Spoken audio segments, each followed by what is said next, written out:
How's it going, YouTube? Oxy here, and welcome back. So, today I'm going to be reviewing Furiosa, a Mad Max Saga, the movie, right, which is a prequel to 2015's Mad Max Fury Road. It's pretty crazy that it took 9 years for this to finally come out, but I'm glad it did, and I can confidently say, great film. It was worth the wait. Yeah, I mean, overall, it's pretty. I have a pretty positive look on the film. Now, if you were to ask me, do I prefer Fury Road or this one? Fury Road. Just being honest, it has more action, and of course, it lends itself to be more entertaining, a crowd pleaser. Now, Furiosa is a prequel to that movie, and it is also the backstory, the origins of the titular Furiosa, right? The character. It's a revenge story, which I can appreciate. And I think they do a fine job of building her up and just setting her up as like this, like she's on a mission to kill Lord Dementis, who played by Chris Hemsworth, which everyone involved did a fantastic job, whether it was him as, again, Dementis, or Anna Taylor as Furiosa, right, the younger one. She was originally played by Charlize Theron, right, in Fury Road, but of course, we need a younger version. Anna does a fantastic job. So does the child actor that they have for, because the film is split into like 5 chapters, we'll call it. Like they're like throughout the film, it's essentially there's like like title cards. Like it's like one to like in Roman numerals, right? Two. There's like 5 in total, and it just goes through it. I guess a short like synopsis is, yeah, again, it's a revenge story. Furiosa is, of course, this is a wasteland, Australia, after like the world like shuts down, right? Post-apocalyptic. I mean, again, Mad Max really probably is correct to credit as like kind of invented that, the look that everybody thinks of like the punker, shoulder blades with spikes. Like Mad Max really invented that, or is like popularized that, right? Like now everything, any wasteland now copies that. Fallout's another good one, but again, Mad Max was first, all the way back in the 70s, right, with Mel Gibson. So, yeah, she's from a place called the Sanctuary, which is, again, like a haven in the Australian desert, like an oasis. They got supplies, greens, she's healthy. She's spying on some raiders.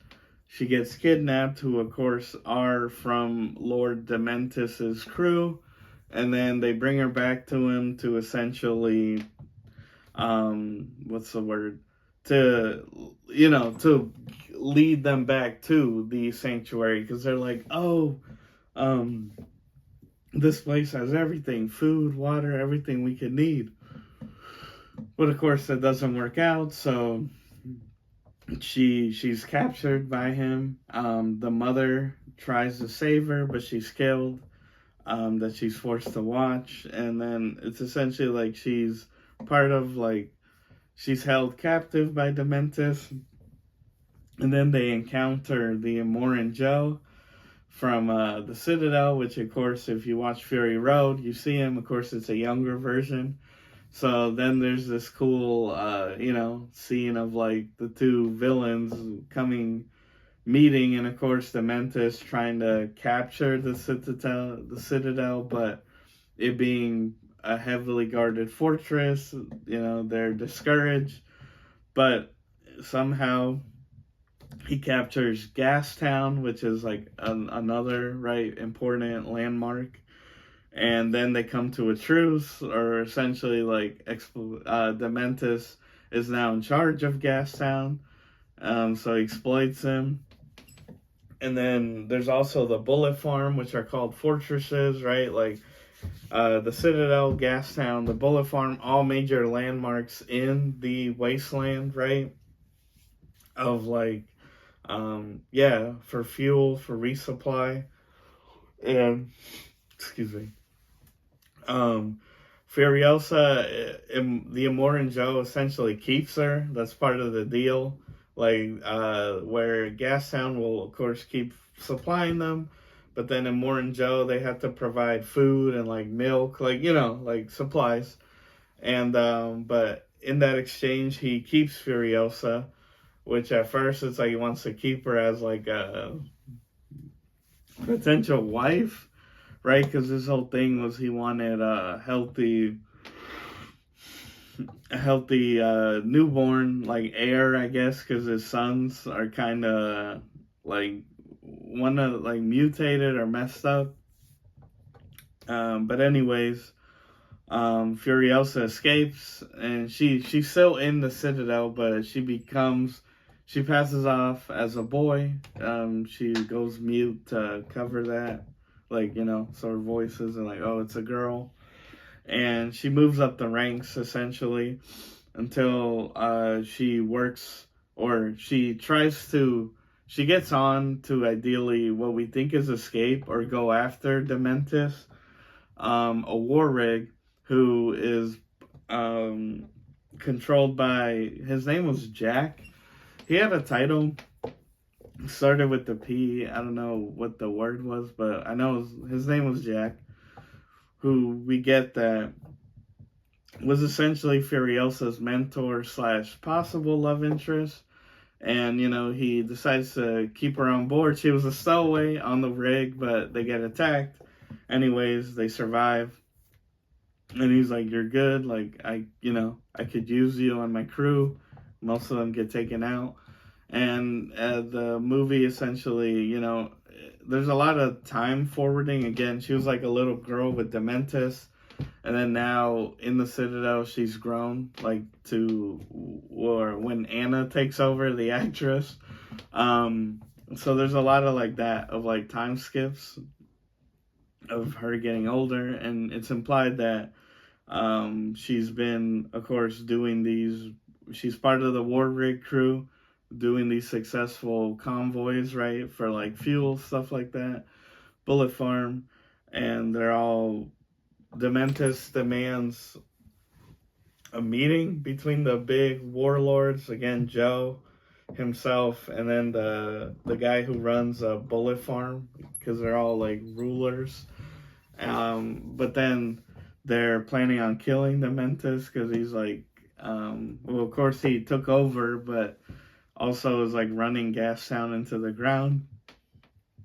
And there's a big like fight, and Furiosa essentially gets her revenge, and she gets, she takes over that position of like the convoys, because the war rig is destroyed, and sadly her and Jack were meant to escape, but I know spoilers, which I guess you should know. He doesn't. Of course, he dies. Dementis like kills him. Again, Furiosa's forced to watch, but her that's how she loses her arm, is that she's hung up, and is kind of forced to watch as like Jack gets dragged around, but she cuts her arm off, so it's known she escaped, and there's that whole chase where Dementis is after her. She goes back to the Citadel to let Immortan Joe know, like, hey, Dementis is planning to overthrow you, and there's a big fight, and essentially she gets her revenge, and the events tie right into Fury Road, with Dementis's fate just being left to it's pretty good. I enjoyed it. He's left as like a tree, being supplement, like soil for a tree, just because in the beginning of the film, Furiosa was given a seed by her mom, kind of like, find your way back to the sanctuary, like, come back, and plant this seed, when you do. But instead she plants it at the Citadel, and it's again getting its nutrients from him, so he's still alive by the events of Fury Road, obviously much older, withered, Excuse me.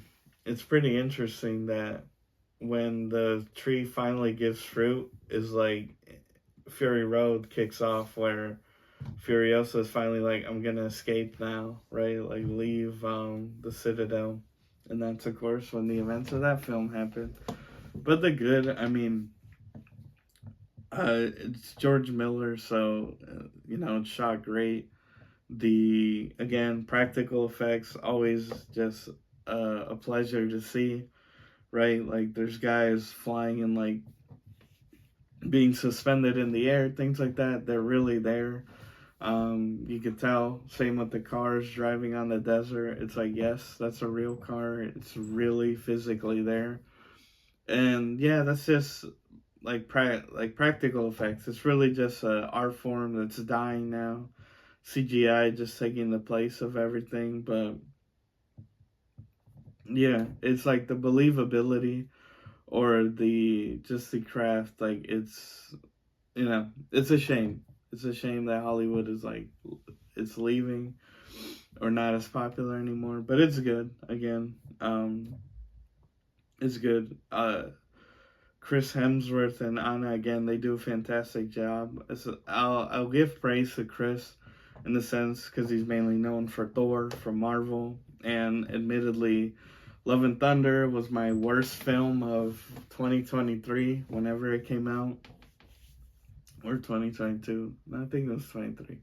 It was my worst film. Just yeah, but it's nice to see him shed kind of that goofy or known for being like that goofy actor and actually play a more serious or even evil role.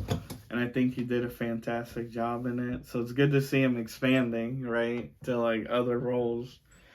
Again, Anna was great. She was definitely believable, which was a concern just because she's like skinny. She's like so, and you would think, oh, how's she gonna put up with like these other like usually men, right?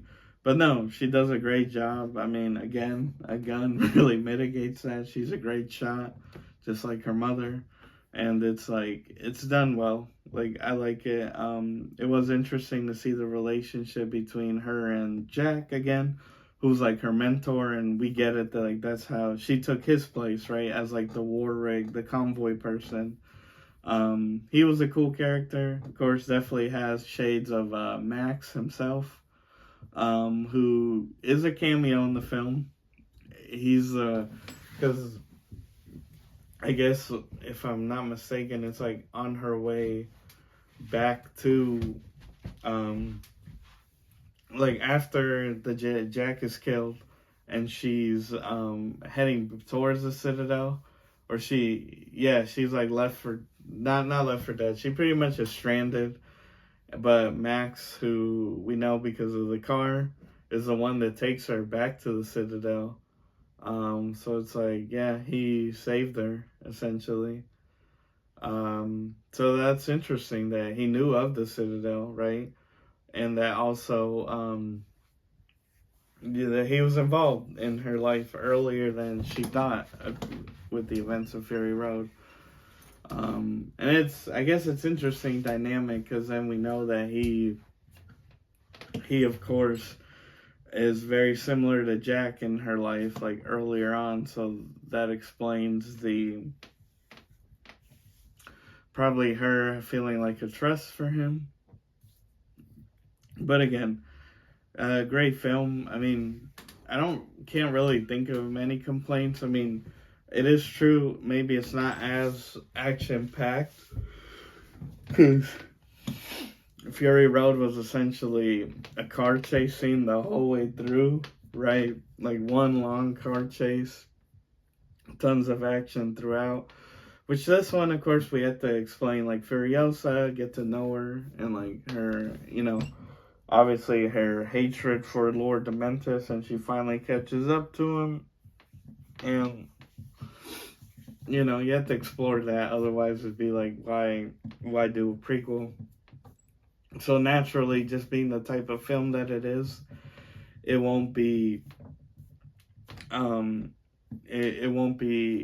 as action packed, but I don't think that takes away. Similar to Dune, right? Dune Part 2, where, well, of course, that is a much slower film, but it builds up and you know, it's really great. And this one, again, pretty stand out. If I had to rate it 1 through 10, I think I'm comfortably at a 9. At first, I was like 8 ish, but I'm like, no, it's good.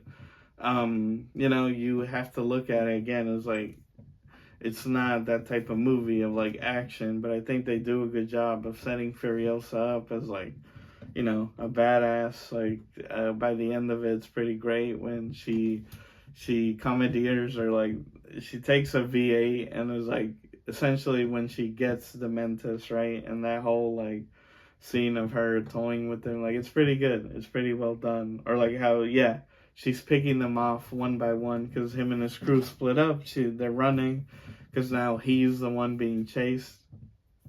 Thought it was great. Again, I did enjoy that. I love the world building. Again, seeing the other fortresses, you know, knowing like, oh, these are big landmarks in the wasteland, and it was pretty cool, all things considered. But yeah, a 9 out of 10. I really enjoyed it. I think you should go see it. Definitely a summer blockbuster, worth it in my opinion.